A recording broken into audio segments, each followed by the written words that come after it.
ఈరోజు డాక్టర్ బాబాసాహెబ్ అంబేద్కర్ 135వ జన్మదినోత్సవం సందర్భంగా 134వ జయంతి సందర్భంగా దేశవ్యాప్తంగా ఈవేళ అంబేద్కర్ యొక్క జ్ఞాపకార్థం ఈ జయంత్యోత్సవాలు చాలా ఘనంగా జరుగుతున్నాయి. అయితే అంబేద్కర్ యొక్క భావజాలాన్ని ఆయన న్యాయవాదిగా ఉంటూనే ఈ దేశం పేదరికం పోవాలి, సమాజం రావాలి, సాంఘిక న్యాయం జరగాలని ఒక తాపత్రయంతో రాజ్యాంగ సభను ఏర్పాటు చేసి దానికి అతను అధ్యక్షత వహించి రాజ్యాంగాన్ని రచించారు. ఈరోజు మన దేశంలో ఈ రాజ్యాంగం ప్రకారం మరి ఏ ప్రభుత్వాలైనా వ్యక్తులైనా నడుచుకోవాల్సి ఉంటుంది. రాజ్యాంగం ఉల్లంఘించిన వారికి ఎవరికైనా సరే మరి ఈ సంఘ వ్యతిరేక శక్తులుగా భావించి వారికి మరి శిక్షలు కూడా చట్టాన్ని మరి ప్రభుత్వాలు అమలు చేయాల్సి ఉంటుంది. అయితే ఈ సందర్భంగా ఏదైతే అంబేద్కర్ ఆశయాలు సమాజ స్థాపన రావాలి, నిరుద్యోగం పోవాలి, అంటరానితనం నిర్మూలన జరగాలి, పేదరికం పోవాలి, నిరక్షరాస్యత పోవాలి, ఈ సామాజిక రుగ్మతలన్నీ కూడా ఏదైతే నిరుద్యోగం, పేదరికం, మరి ఈ మద్యపానం ఇవన్నీ పోవాలనుకున్నాడో అవి ఈరోజు కూడా ఇంకా నిర్మూలన కాలేదు. అయితే అభివృద్ధి జరుగుతుంది, ఆర్థిక అభివృద్ధి ఒక పక్క అయినప్పటికీ పేదలుగానే ఉన్నారు, ధనవంతులు మరింత ధనవంతులు అవుతున్నారు. సామ్యవాదం అనేది సమాజం అనేది మరి ఇంకా మనకి దూరపు కొండలాగా ఉన్నాయి తప్ప మనకి ఆ రకమైన సమాజం ఇంకా ఆయన ఆశించిన సమాజం ఇంకా రాలేదు.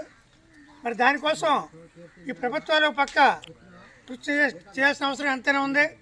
అలాగే వ్యక్తులుగా మనం కూడా మరి ఏదైతే ఆయన ఆశించిన రిజర్వేషన్ ప్రకారం అమలు జరిగితే మరి పేదవాళ్ళకి న్యాయం జరుగుతుంది, పేదరిక నిర్మాణం జరుగుతుంది, నిరుద్యోగులకు ఉపాధి వస్తుందని చెప్పేసి ఆశించారో అది కూడా సంపూర్ణంగా నెరవేరలేదు. కాబట్టి ఆయన ఆశయ సాధన కోసం ఈరోజు దళితులు, బీసీలు, ఎస్సీలు, ఎస్టీలు అందరూ కూడా నడుము బిగించి ముఖ్యంగా యువత, చదువుకున్న యువత ఆయన ఆశయ సాధన కోసం ఆయన అడుగుజాడలు నడాలి.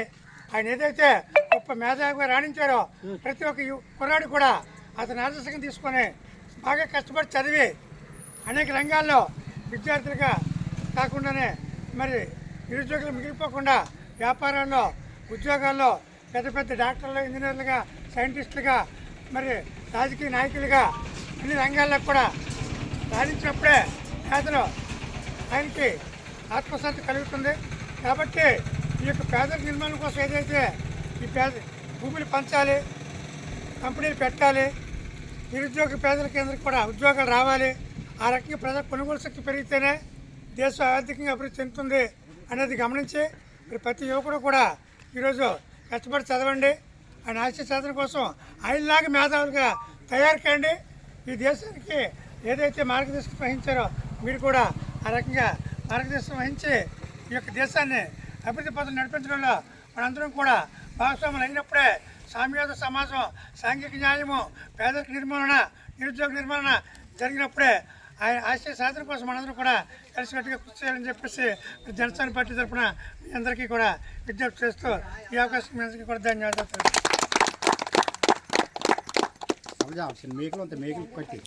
మేకు కట్టి మేకు ఉంటుంది, ఆ క్యాండిల్ సరిగ్గా పెట్టిందా